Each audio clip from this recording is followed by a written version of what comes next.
So we have a lot to get into, guys, a lot of different hot topics, and we're going to just sift through them in a quick 5-6 minute video. Hey guys, it's Morali. Hopefully you guys are all doing well today. Back at it again. It is daily and consistent content, guys, and let's get straight into this video. Subscribe to the channel. Consistency and persistency, baby. Yeah, I should open up a membership. I don't know, I think YouTube have a membership option and I just never really have opened it. I've been meaning to do it, but I haven't. So comment down below if you'd want to be part of the membership, whether it be, you know, badges, however it goes. Comment down below if you want to be a member, or if I should open that up, because I really don't know if I should. Anyway, let's get into this video where, you know, Kim basically mocks Khloe over Tristan. Some of the jokes were quite funny, some of them were a little bit too risque, but she sits down and speaks about the SNL jokes that simply did not make it to her debut appearance as a presenter. And she mocks Khloe in reference to basically her being cheated on with Tristan. She then proceeds to mock and make an R. Kelly joke that people didn't like, where, you know, she would say that her dresses are so tight that it prevents her from peeing, and that would obviously help R. Kelly because he likes to do that to people without their consent. That is the main key. If he was doing that with people and there was their consent and they were doing whatever they wanted to do, that's their own prerogative. But it's when you're doing it to somebody without their consent, that's where there's a big issue. And people didn't like the fact that she made that comment. I feel like, you know, the R. Kelly comment, I get it, some comedy can be quite dark, so I can see why people wouldn't mind it, and I can also see why people would mind it. But the Khloe one is just funny because that's your own sister, fam. Like, you could have really just, and the fact that you're saying that you didn't make it on TV, but it made it on TV because you're talking about it, means that you wanted people to hear it. You want people to hear that your sister collected L's. Come and see embarrassment. Megan Thee Stallion, guys, is was in an interview yesterday where she got quite upfront and emotional about what happened with Trey Songz. Now, I know that we've heard about the situation for so long over the course of the last 2 years, since summer 2020, this obviously all erupted, but it looks like, you know, she is crying over the fact that Trey Songz did this. The car, and it's like everything happens so fast. And all I hear is this man screaming, he said, "Dance, bitch." And he started shooting, and I'm just like, oh my God. Like, he shot a couple of times. And I was so scared. So is he in the car shooting from the car, Megan? He is standing up over the window, shooting. And I didn't even want to move. I didn't want to move too quick, like, because I'm like, oh my God, if I take the wrong step, I don't know if he can shoot something that's like super important. I don't know if he could shoot me and kill me. Like, were you afraid for your life at that time? I was really scared because I had never been shot at before.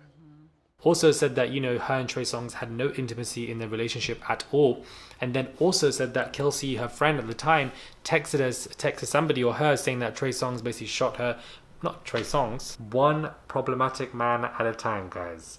One problematic man at a time. Tory Lanez, guys. Tory Lanez is who this is about, not Trey Songz. And then she apparently confirmed that Tory Lanez did apparently shoot Megan. And I just feel like we've seen the evidence, we've seen the pictures. Do you know what I mean? Like, the pictures were enough for me. For those who don't believe Megan, you know, it's your own prerogative and your own issue and your own fault, projection, your own issues, and let it be whatever it needs to be with that. But I feel like, you know, I didn't expect her to do this interview, but I feel like she wanted to get it out. You can still see that she's very emotional 2 years on from this. So it's a situation that has impacted her extremely heavily, mentally and psychologically, sorry.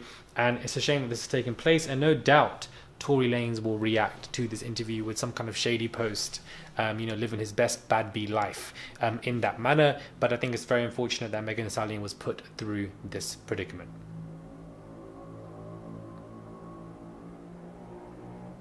That's probably Tory Lanez now, on the motorbike, in his booster seat, ready to go and respond to Megan. Damn. We have some other stuff going on in terms of Kanye and Chaney. So these two actually are growing close together, because Kanye and Julia Fox didn't really last for long, guys. Probably a month. But, you know, Kanye and Chaney, Shaney, however you pronounce her name, are going on these private holidays. They've been seen together again, enjoying their time together, being very intimate. So, you know, perhaps this will be more than just a fling for Kanye, because it's probably been his longest post-Kim, I think. So it looks like things are going well. Although there is an age disparity. Khan is in his 40s, she's in his 20s, but if it works, I guess. 'Cause I don't know, guys. I don't know.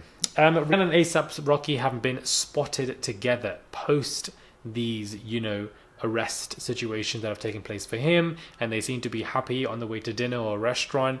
These baby shower rumors of her crying and breaking down, I just took them, you know, with a pinch of salt. I don't think that I personally didn't think that it was real, but you know, several sources were documenting on it, and maybe she was getting emotional, maybe somebody close to her leaked the source, or maybe it's all just fake for some kind of clicks. But I personally think that there's less than what they're trying to make it out to be, and you know, they've been spotted together, they're still doing well together, they haven't separated or anything. Not that they would over this, but you know how somebody likely going to prison, she's about to give birth, it's just a lot to deal with, man. And you're also in the public eye. It's a lot, guys. It's a lot. Speaking of a lot, Trey Songz, let's get to this man now. Problematic. A woman is suing him because, you know, now she has it in video format of him trying to touch, you know, her chest and stuff. Somebody else came on the podcast, said that Trey Songz is a very ugly man and it's far worse than R. Kelly, and it should be coming out soon, or it needs to come out soon. To be honest with you, a lot of it has already come out anyways, but because it's black girls speaking on it, nobody really wants to care. But when it's a white woman speaking about what Trey Songz done, then it will hit the headlines and the articles. Bloop. I just had to say how I wanted to say it. That's what I've been meaning to say anyways when it comes to this Trey Songz madness. But I do think that hopefully a lot more will come out, as it should, because you can't be doing this to people. And if it's the same level or worse than R. Kelly, why is it going to come out in the next 20 years and why not now? And then we're going to do a documentary about it in 20, 30 years. But why not now?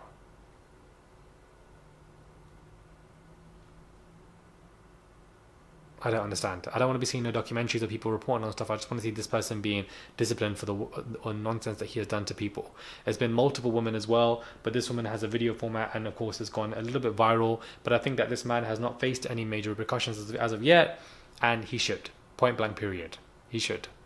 It puts a whole new meaning to the neighbors know my name. Do the neighbors know your name because of the things that you were doing in your house? Please let me know your thoughts are, guys, when it comes to this video. Subscribe to the channel. Quick hot topics, guys, just sifting through a handful of stuff that we are seeing in the news today or in the last 24 hours and just getting it to you guys so you guys can stay informed. Subscribe to the channel, guys. Click that button. It is daily and consistent content. Head over to my Instagram. I would appreciate it. My TikTok, check out my interviews, they're all going to be attached as well, and comment down below on your thoughts on YouTube memberships and me, you know, putting them as part of the channel. Subscribe, and I will catch you guys soon for another video. My throat is dry, my lips are dry. I keep licking my lips. Keep licking my lips because fasting is just, yeah. We are in the last week now officially. I think it ends ideally this Sunday, so this is the last week of fasting. This is the hardest week of fasting, so we're here, guys. We're here. Subscribe, and I'll catch you guys soon.